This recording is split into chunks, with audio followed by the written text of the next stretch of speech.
Alors, comme ça, il y en a qui veulent apprendre à coudre.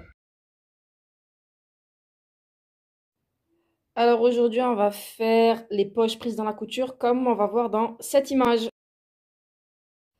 Pour débuter, brièvement, je vais vous expliquer comment la faire de la manière vraiment la plus simple. C'est à même. Donc, on a notre patron. On définit notre fond de poche en fonction voilà, de la direction qu'on veut qu'il ait. L'idéal, c'est vraiment voilà, de comprendre que ça, quand on va le porter, ça va se retrouver sur l'avant. Et donc sur l'avant, de définir la forme qu'on veut de poche, du coup où, comment est-ce qu'on veut que ça aille, est-ce qu'on veut que ça parte plus comme ça, plus voilà comme là un effet un peu de poire, voilà. Et de ne pas oublier de bien se référer à la taille de notre main et de la pente. Parce que si on fait un fond de poche qui part vers là, ça va pas aller. Parce que quand on porte un pantalon, on a plus tendance à avoir la main qui part vers le bas. C'est pour ça que là, voilà, ça a cette forme-là. Parce que ça va se retrouver plaqué sur l'avant. Et une fois que sur l'avant, on a dessiné, là, du coup, après, il n'y a plus qu'à reprendre et à le mettre comme ça, sur le devant et sur le dos. On se retrouve sur notre pièce d'étude, on place endroit contre endroit, on surfile. Quand on surfile, on fait bien attention de remettre notre ligne droite de cette manière, donc ça va former un godet. Mais comme on peut le voir, là, après, ça fait pas de problème, en fait. L'important, quand on fait le godet, c'est de bien prendre les deux côtés. Donc là, on voit pas très bien, mais je pense que vous comprenez le principe. Parce que là, moi, j'ai déjà fait mes points d'arrêt, mais voilà. On fait cet effet godet, je l'ai déjà expliqué dans plusieurs vidéos, hein. Donc là, faites pas attention, hein, j'ai vraiment fait cette pièce d'étude rapidos.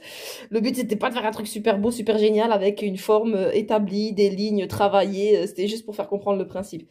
On assemble, machine, on place, et une fois que c'est placé, on plaque vers l'avant notre poche, et on définit le début et la fin de poche avec ces petits points d'arrêt. Ça va vraiment permettre de maintenir la poche et voilà, de bien avoir notre ouverture qui reste en place.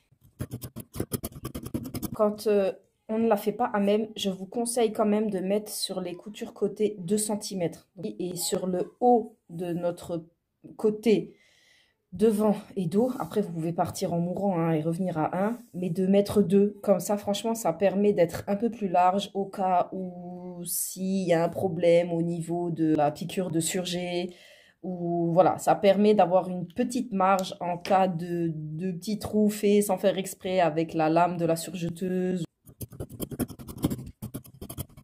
En fonction de la matière de notre pantalon, si c'est un tissu épais, je vous recommande quand même de prendre un tissu un peu plus fin hein, pour votre fond de poche, de la popeline, de la percale, voilà. Et si, bien souvent, on ne veut pas que ça se voit, vous plaquez juste sur le fond de poche une bande de votre tissu.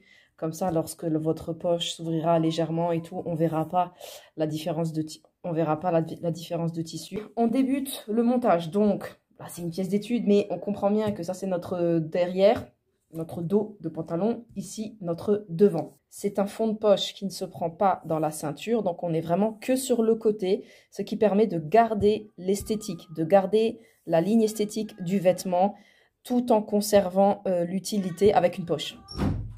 Donc là, lors du montage, on peut soit monter tout de suite, soit prendre, c'est-à-dire assembler tout de suite et après surjeter tout ensemble pour que ça fasse un effet plus propre.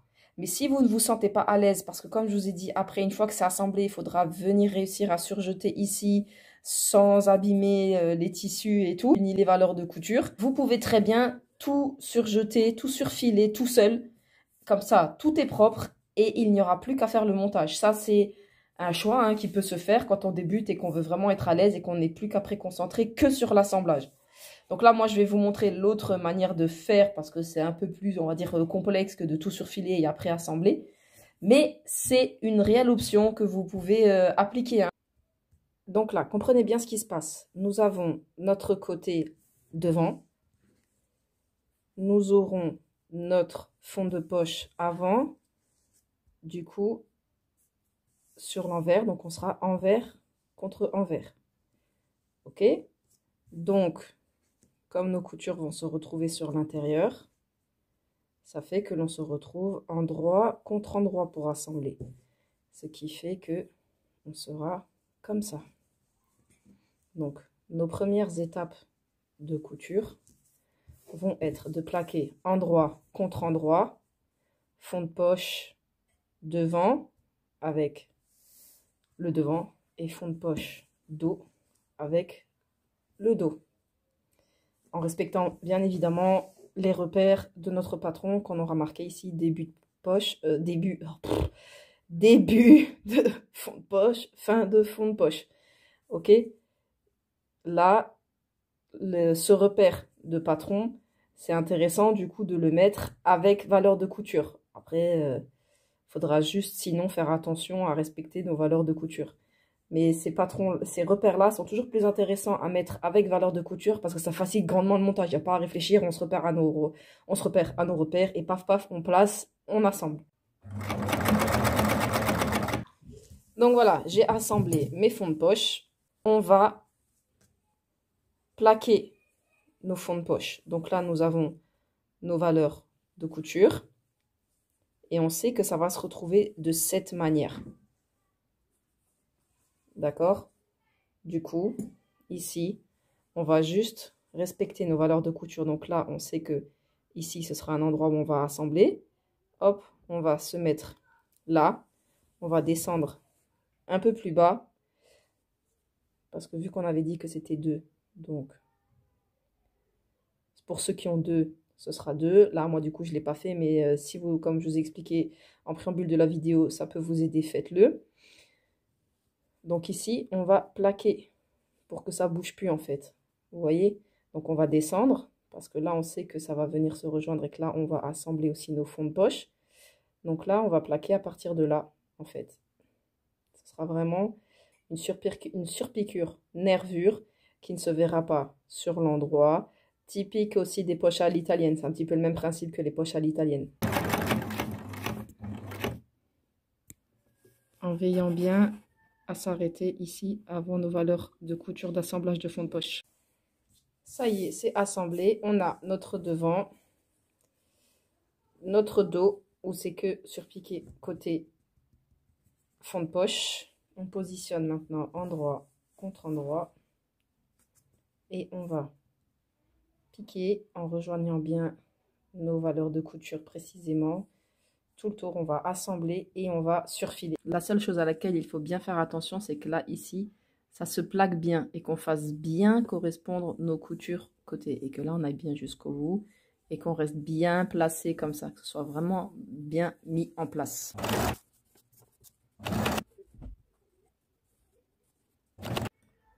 Hop, je viens bien rejoindre. Là, on voit bien. Vous voyez, là, il y a ma piqûre et là, il y a mon dernier point. Donc, du coup, je viens vraiment bien le rejoindre. Je m'arrête, hop, et je pivote. Et je viens rejoindre, du coup, mes 5 mm de valeur de couture de fond de poche. Ici, les fonds de poche, hein, je répéterai jamais assez. Ne pas hésiter à piquer une deuxième fois. Hein, ne pas hésiter à piquer une deuxième fois pour renforcer. C'est le même principe que les fourches. Enfin, l'enfourchure, quoi, de pantalon. Là, regardez, on revient faire exactement le même principe. Je viens bien...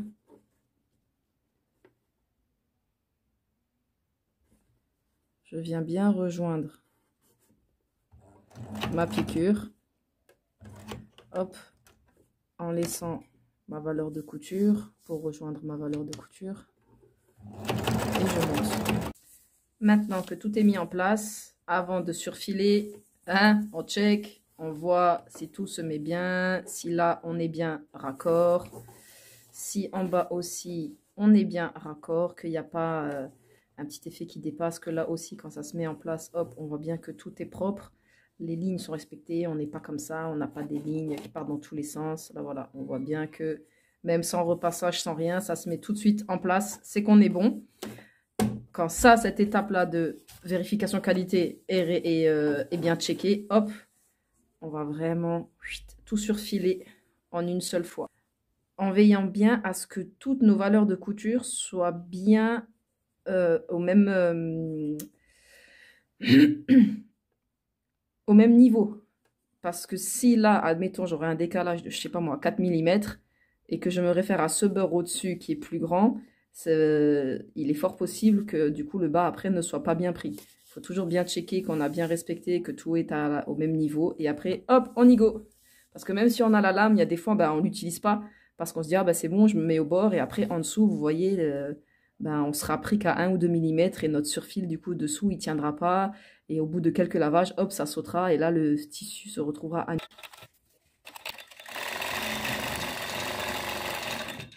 Alors, mea culpa, j'ai oublié de mentionner une étape. Bon, je l'aurais écrit hein, dans le montage du coup avant, mais là, c'est pour ça que du coup, ma pièce d'étude, là, ça fait cet effet-là.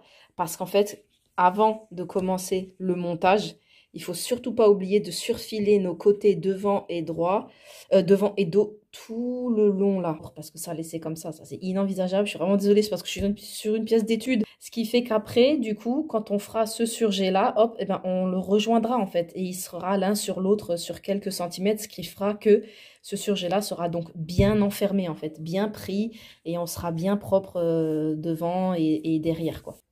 N'oubliez pas, moi vraiment pour moi c'est très important cette étape là. On peut laisser la poche comme ça, hein. Franchement on peut la laisser parce que là on voit bien qu'elle est bien prise, que tout est bien enfermé, que la surpiqûre aussi est bien enfermée, elle est bien prise dans la couture, en haut, en bas. Mais c'est vrai que moi j'aime bien faire ces petits points d'arrêt là en haut et en bas parce que c'est toujours la même chose. C'est bien beau quand on s'en sert pas, mais un vêtement c'est fait pour vivre, c'est fait pour s'en servir, c'est fait pour être lavé. Ici c'est fait pour qu'il y ait des tensions parce qu'on va mettre ses mains dans les poches, on va mettre des choses dans nos poches. Donc ces petits renforts là sont essentiels. Si on veut pas les faire dans ce sens-là, on peut les faire dans l'autre sens. Ce sont vraiment ceux-là dans ce sens qui permettent d'obtenir un meilleur résultat qualité sur le long terme. Donc voilà, c'est tout pour moi pour aujourd'hui. N'hésite pas hein, à t'abonner, à liker, à partager. Ça augmente le référencement. C'est ce qui soutient mon travail de ma petite chaîne qui débute à peine. Donc, enfin, qui débute, ça fait maintenant il y a quelques mois. Hein, mais voilà, il faut le temps que ça prenne. Mais votre engagement est essentiel à l'évolution de cette chaîne. De cette chaîne. De cette chaîne. Allez, c'est tout pour moi. Ciao, ciao.